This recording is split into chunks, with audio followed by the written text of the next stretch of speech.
Hey, this is Ihsahn and you're watching GRIMM TV.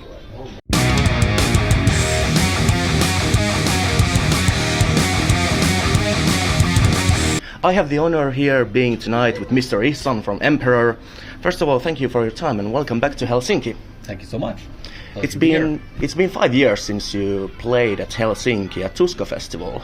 Oh yeah. And tonight you are playing at the debuting Helsinki Metal Festival. What are your feelings going into tonight's show? I feel very good about it. I mean, always had a great time playing in Finland, both with Emperor and I saw solo stuff previously. And someone just reminded me that I think we played Helsinki. That was the first tour we did outside of Norway. Was a UK and Scotland tour back in '93. But the first show with the Emperor we ever did outside of that was in Helsinki. So we have a long history. Yes, coming here. I was actually coming to that. That was '97, right?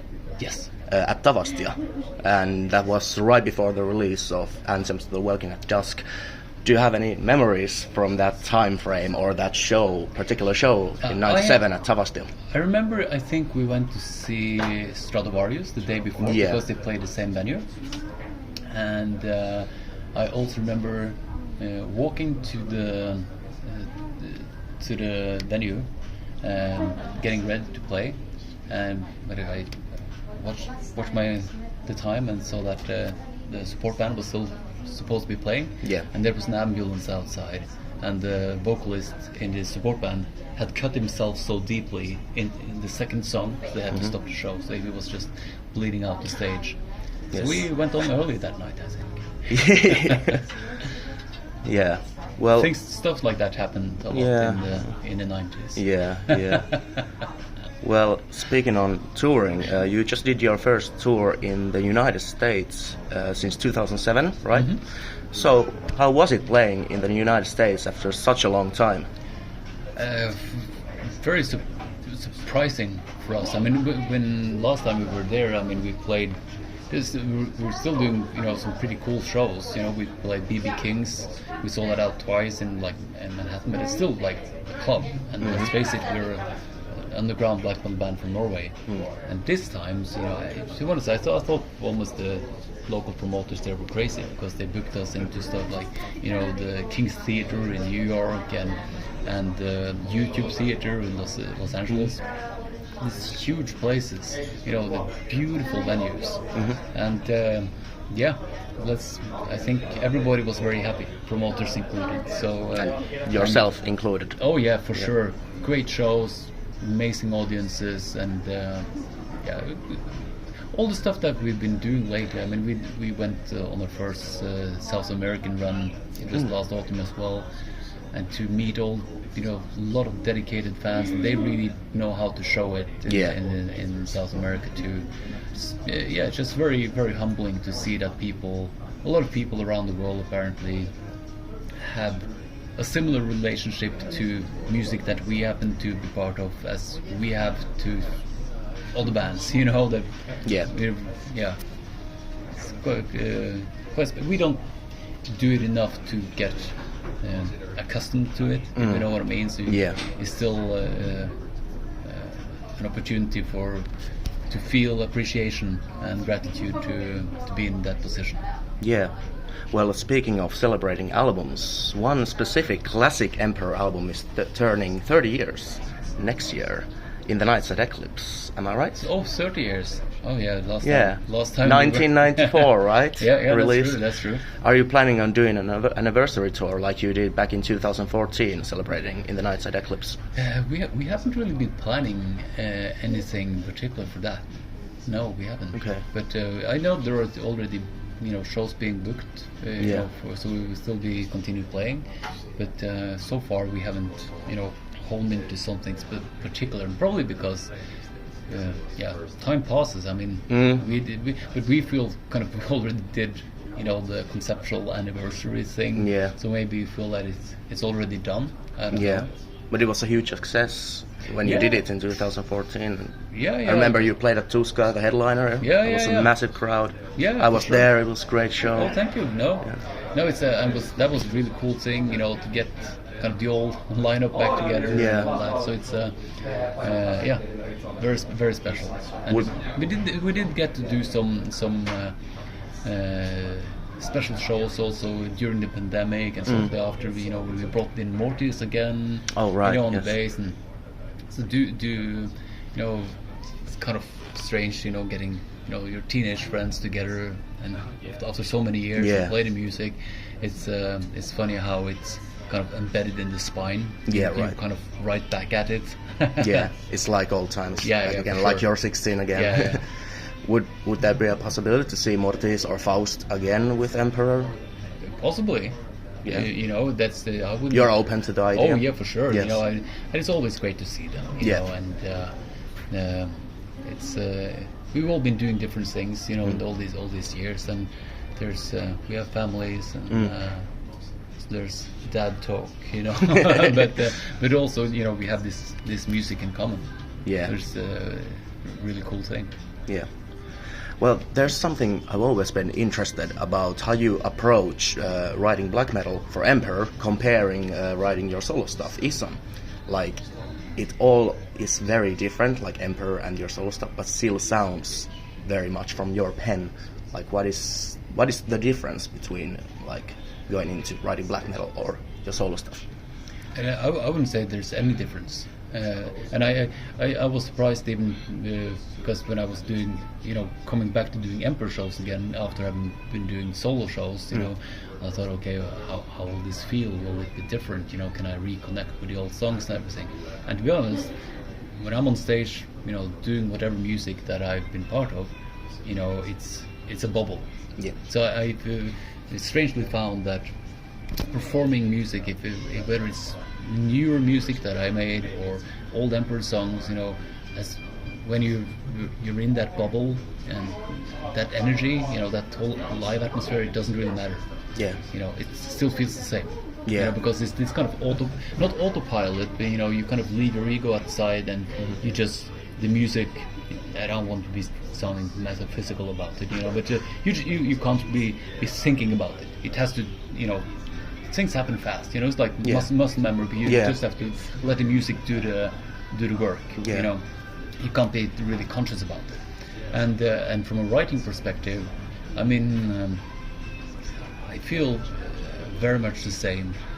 Writing any music, except I'm writing or producing for someone else. That's a different thing. But when it's my words, my songs in a way, it's still the same process. Although I do change my process a lot, but I always was just telling your colleague here that writing music still, I've been very privileged to do this for a long time, and I make sure I go into every new project, put myself in a situation where I'm hopefully just as excited and kind of on edge for making another album as back when I was 16.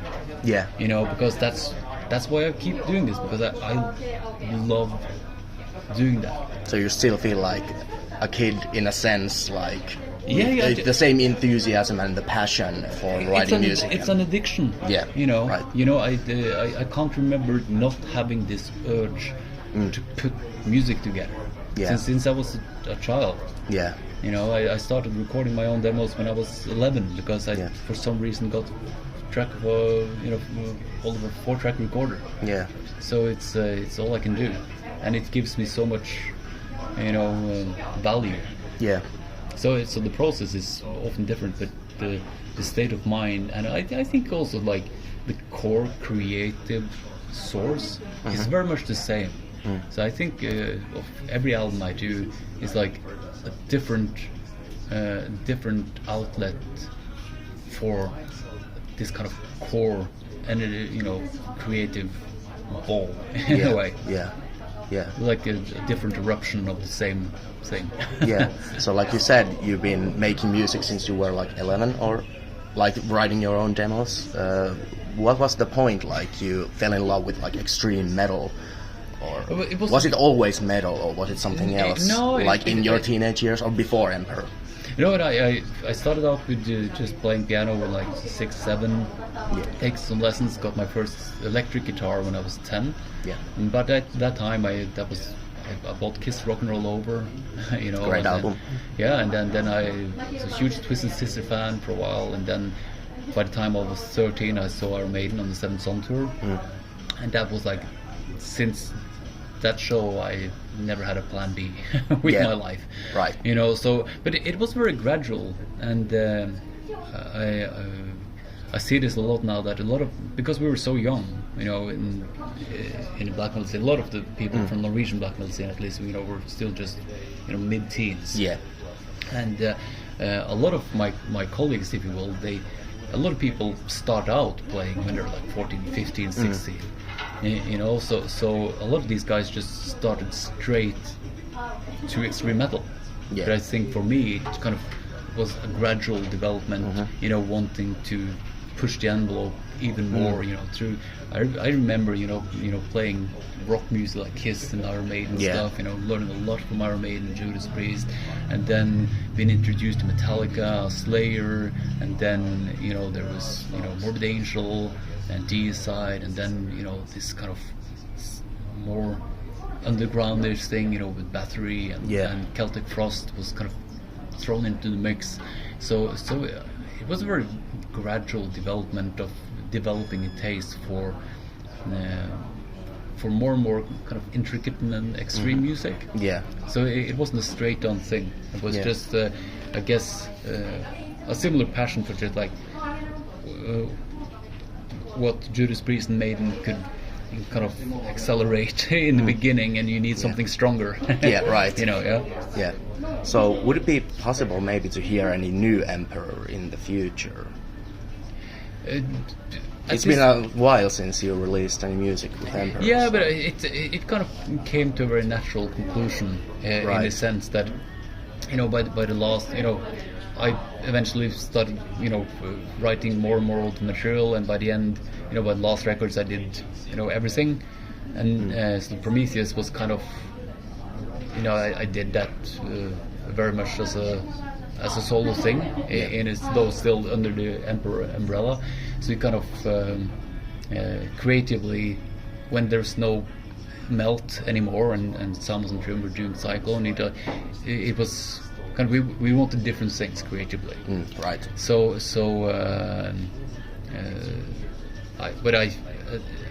At this point, it doesn't look like that.